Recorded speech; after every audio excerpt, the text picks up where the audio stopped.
Gracias por continuar con Acción 10 en la mañana. En nuestro segmento sobre asesoría jurídica vamos a hablar acerca de esta propuesta de reforma a la ley de estabilidad energética, si esta deja o no en la indefensión a los usuarios y consumidores del servicio de energía eléctrica. El día de ayer la Asamblea Nacional pasó a comisión para ser discutida esta propuesta de reforma por parte del Ejecutivo para ser analizada y posteriormente ser nuevamente considerada en el plenario.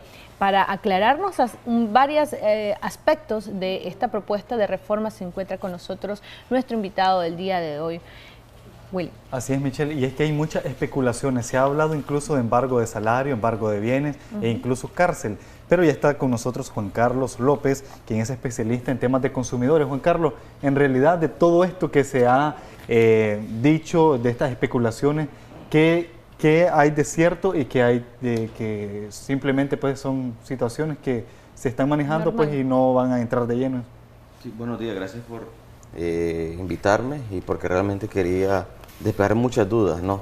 Primero, pues respondiendo a la pregunta que se tiene en el gafete de la introducción, los consumidores hemos estado protegidos hace mucho tiempo, no solamente por esta iniciativa de ley.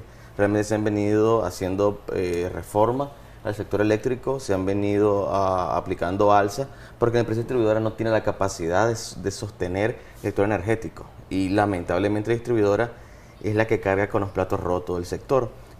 Hablando ya directamente en materia, hay dos parámetros necesarios. Uno de ellos, desmentir el panorama que se dice que las personas van a ir presas por deber. Eso ha sido como una bomba que entra en redes sociales y honestamente hay sectores irresponsables que sí lo han planteado que sí van a ir presos. No es así. Primero, porque si aún se respeta la condición política, el artículo 41 te habla que no hay cárcel por deuda. Inmediatamente eso no tiene ningún figureo, aparte que el marco legal de la iniciativa de reforma, hasta como está el día de hoy, no lo establece, ¿no? De eso creo que se debe de quedar totalmente libre. Segundo, algunos abogados, que tal vez son abogados y bueno, en materia civil, pero no tienen la expertise en el tema de la defensa del consumidor, en el sentido de conocer lo que habla las leyes energéticas, como la ley 271, 272.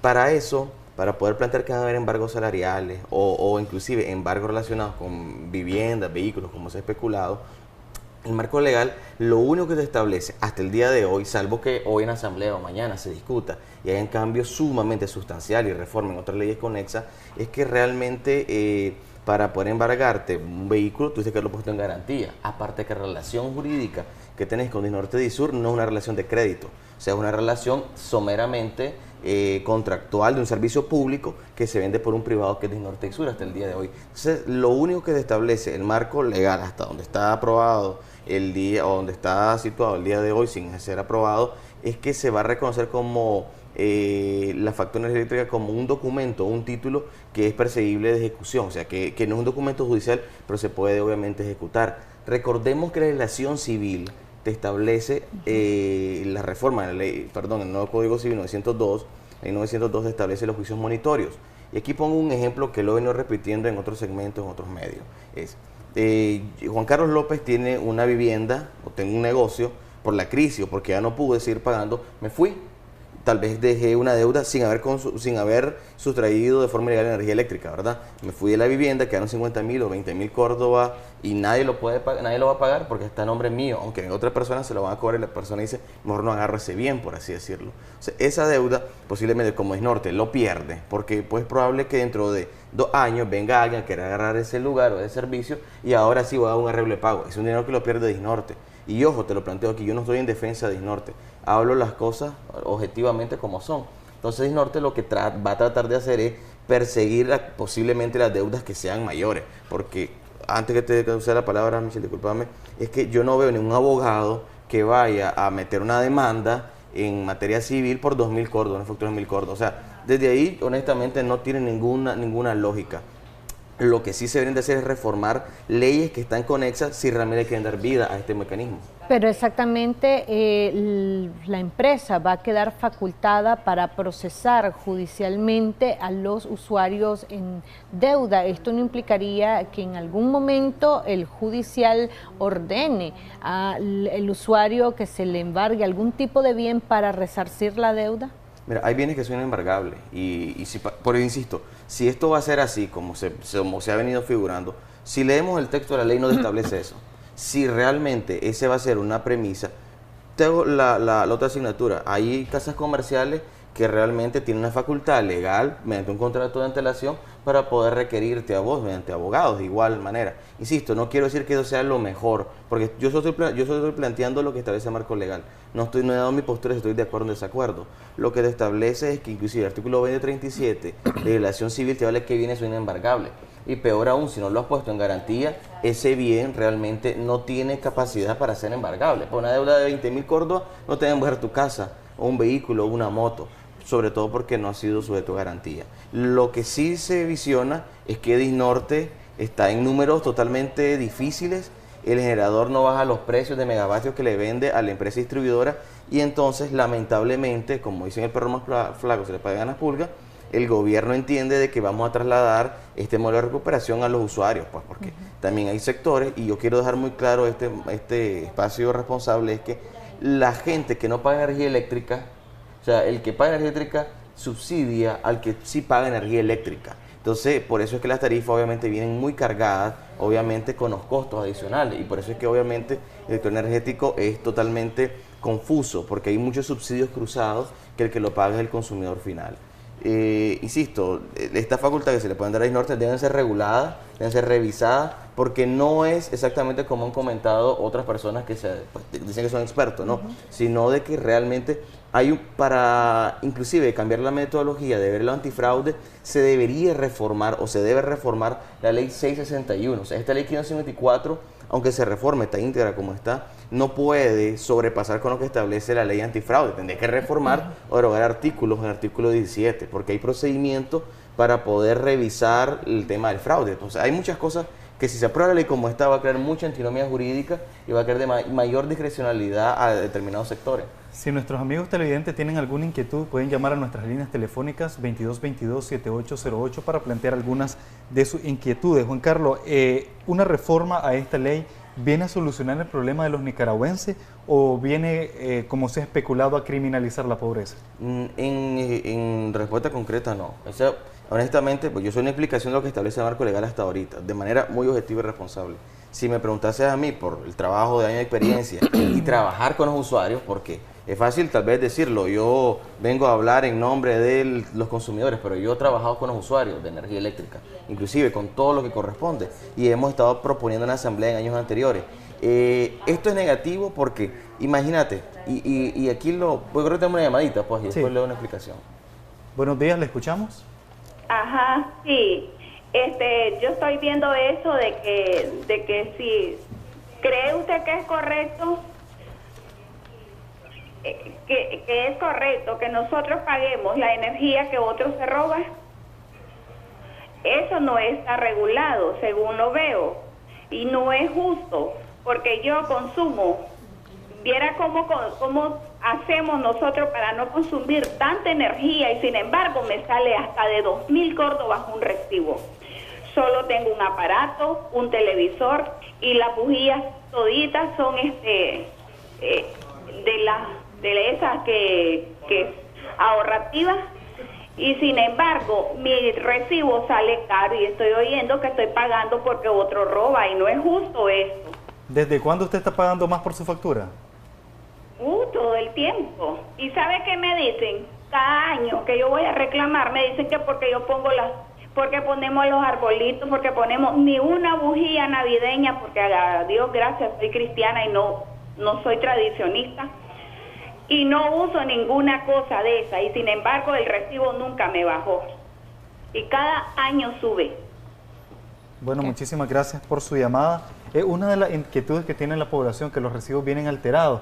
Incluso pues se especulaba o se dice pues de que con esta reforma prácticamente no se le permite que el INE valide si en realidad pues esta factura se puede llegar a un arreglo o si están pues retrasados con el pago de las mismas. No, ok, la reforma nada tiene que ver con eso.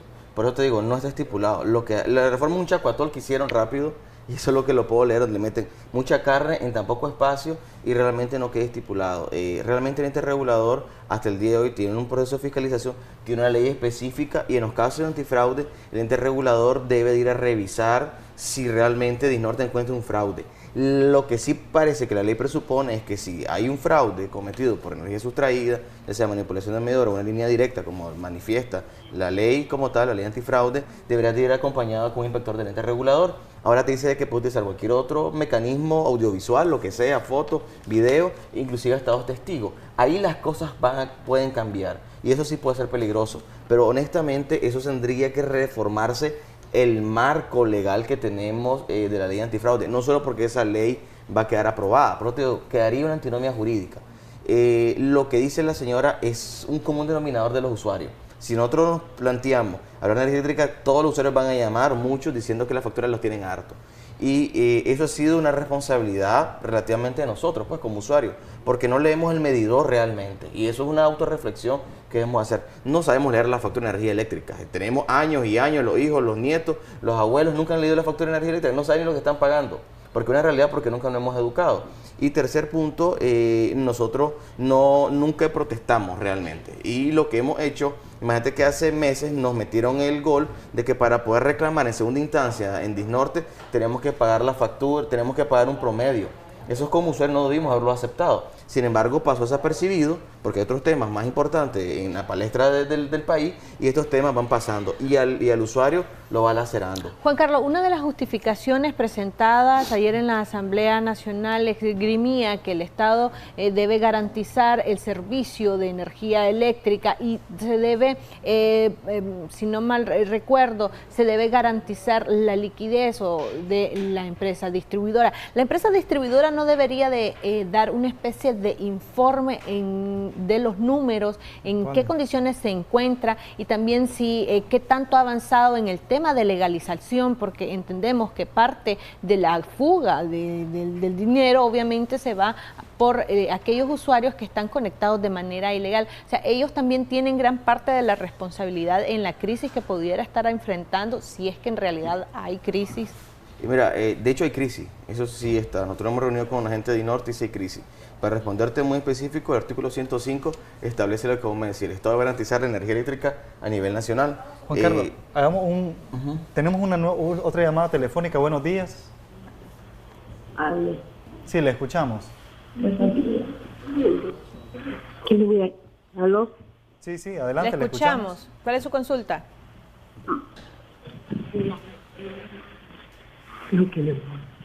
¿Aló? ¿Aló? ¿Le escuchamos? Bueno, tuvimos un problemita. Sí, la empresa distribuidora rinde informe al ente regulador por ley y el ente regulador publica las cifras. Es probable que las cifras no tengan actualizaciones y es probable que se debe integrar más una fiscalización social y también los diputados en la asamblea para revisar, porque eso debe ser, porque es un servicio público, aunque lo vende un privado. Hasta el día de hoy es un servicio público, lo establece la Constitución política. Yo lo que quiero, antes de finalizar, es dejar claro 3 cosas medulares. 1, no hay cárcel por deuda, o sea, no tenga temor que haya cárcel por deuda, y si es así, yo no creo que la gente va a dejar que le echen preso porque le debe. Si al final van a hacer una reforma adicional, pero como está el texto, no hay cárcel por deuda, en ningún momento lo dice la iniciativa de ley.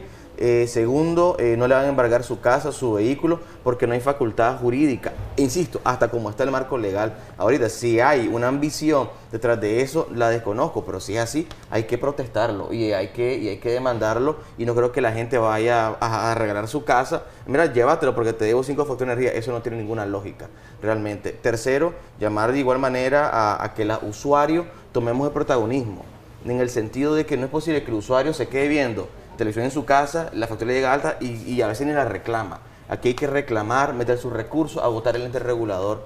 Y para culminar, hay un acápite en, creo, el artículo 264 del Código Penal que también habla de que si Disnorte también te factura de forma ilegal, vos puedes denunciarlos a ellos ante la policía también o ante la fiscalía. Así como te acusan a vos, vos podés hacerlo. Entonces, solo para culminar, leer el medidor, importante que los usuarios aprendan a leer el medidor y que le exija a la empresa distribuidora que si sus medidores están a 2.5 metros de altura, que se los bajen, porque ahora va a haber un momento bien complicado y tensionado para la empresa distribuidora. y exíjale, y esto es obligación, la empresa está obligada a que te den los vouchers de lectura. Si no la lectura del medidor mensual, si no te da los vouchers de lectura al consumidor, también la empresa puede cometer fraude. Ojo, pestaña y ceja también. Hay que, obviamente, defender y armar a los consumidores, porque también Disnorte comete demasiado abuso y a veces el ente regulador, como decimos, es muy flojo por la fiscalización. Perfecto, muchísimas gracias Juan Carlos por explicarnos varios puntos alrededor de esta propuesta de reforma de ley y los alcances que esta podría tener de ser aprobada en la Asamblea Nacional. Vamos ahora con Odili Vargas, que tiene mucha más información para usted.